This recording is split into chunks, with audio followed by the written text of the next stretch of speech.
তোমরা সকলে কেমন আছো বন্ধুরা? আমি খুব ভালো আছি, তোমরা নিশ্চয়ই খুব ভালো আছো। আজকে দেখাবো তোমাদের ফিতের পরিচয়।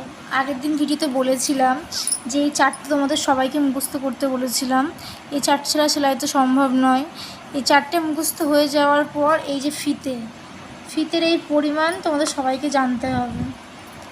এই যে এইখানে আমি লিখে রেখেছি 2 দাগে হয় 1.25 ইঞ্চি 1/4, তার মানে এই যে প্রথমে দুটো দাগ, এই দেখুন এই একের এই লম্বা দাগটার পরে যে ছোটো দুটো দাগ আছে, এই দুটো হচ্ছে 1.25 ইঞ্চি মানে 1/4।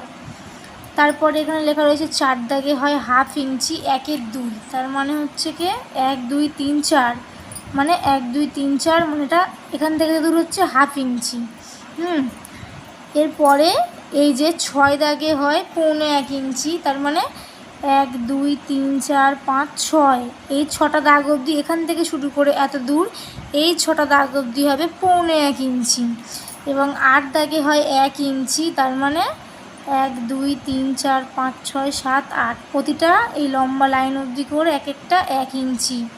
প্রথমেরটা 1.25, তারপরেরটা 1/2, তারপরে 1.25, তারপরে 1। ঠিক আছে?